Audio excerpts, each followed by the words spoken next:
मुंबईमध्ये काँग्रेस विरोधामध्ये भाजप युवा मोर्चा आक्रमक झाला आहे। तर भाजप युवा मोर्चाकडून काँग्रेस कार्यालयाची तोडफोड करण्यात आली आहे। भाजप युवा मोर्चाचे कार्यकर्ते काँग्रेस कार्यालयामध्ये शिरले होते, तिथे त्यांनी तोडफोड करण्याचा प्रयत्न केला आहे। तर ते जे दार होतं काँग्रेसच्या कार्यालयाचं ते तोडण्याचा प्रयत्न केला आणि याशिवाय त्या ठिकाणी खुर्च्या तोडण्याचाही प्रयत्न करण्यात आलेला आहे। दरम्यान इथं काही जण त्यांना रोखण्याचा प्रयत्न करतात, मात्र हे कार्यकर्ते ऐकायला तयार नाहीयेत। आज जाऊन एक कार्यकर्ता आतमधल्या खुर्च्यांची तोडफोड करताना दिसतोय, तर बाहेर पोलीस या कार्यकर्त्यांना अडवण्याचा प्रयत्न करतायत, मात्र हे कार्यकर्ते ऐकायला तयार नाहीयेत। असं काहीसं चित्र आपल्याला या ठिकाणी दिसून येत आहे। आणि ज्या वेळेला पोलीस या कार्यकर्त्यांना रोखण्याचा प्रयत्न करत होते, त्याच वेळेला आतमध्ये शिरलेला हा कार्यकर्ता तोडफोड करत होता।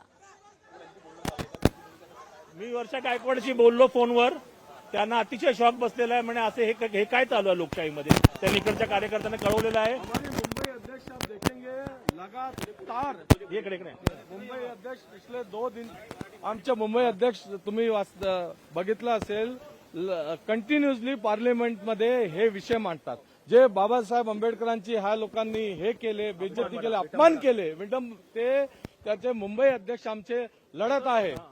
कंटिन्युअसली राहुल गांधीजीच्या नेतृत्वामध्ये, खडगेजीच्या नेतृत्वामध्ये आमचे मुंबई अध्यक्ष कंटिन्युअसली फाईट करत आहे। ते जे बाबासाहेब आंबेडकरचा अपमान केला त्यांच्या रिएक्शन आहे।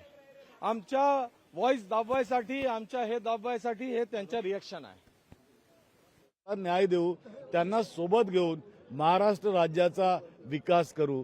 आज जेव्हा त्यांच्या युवा मोर्चाच्या लोकांनी प्रदेश काँग्रेस कमिटीचं कार्यालय त्यावर दगडफेक केली, तोडफोड केली, शाई फेकली, याला काय हे मिळून काम करण्याचं तंत्र समजायचं आम्ही, यालाच राज्याचा विकास समजायचा, यालाच मुख्यमंत्री ज्या पद्धतीचं आवाहन विरोधी पक्षाला करतायत ते समजायचं।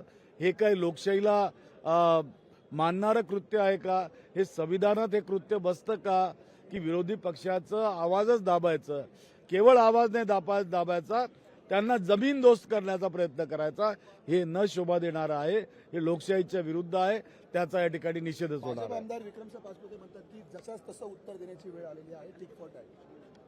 अरे ईंट का जवाब पत्थर से देना हमें भी आता है, लेकिन जिनके घर शीशे के होते हैं वो दूसरों के घर पे पत्थर नहीं मारा करते। सर, कर्नाटकच्या पद्धतीने सरकारला बहुमत मिळाले, त्या बहुमताच्या जोरावर हे सगळं होतं असं वाटतंय का? बहुमत होतं मिळालं, मुंबई केंद्र शासित करायला पाहिजे, सर बेळगाव केंद्रशासित करायचं असेल तर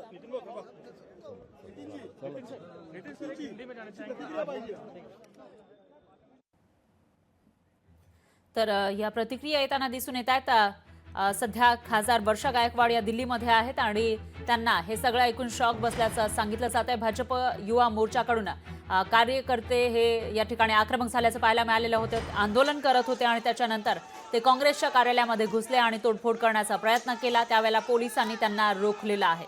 तर काँग्रेसच्या कार्यकर्त्यांकडून आमच्यावर दगडफेक झाली होती, त्याच्यानंतर आमचे कार्यकर्ते हे आक्रमक झाल्याचं भाजप युवा मोर्चाचं म्हणणं आहे।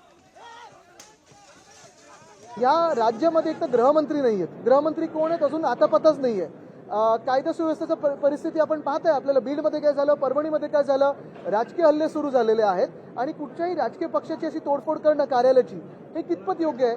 हे रिफ्लेक्शन आहे राज्याच्या सरकारवर, मुख्यमंत्र्यांवर, कारण आता तरी गृहमंत्री कार्यरतच नाहीत, कोण आहेत आम्हाला माहिती नाही। दुसरी गोष्ट म्हणजे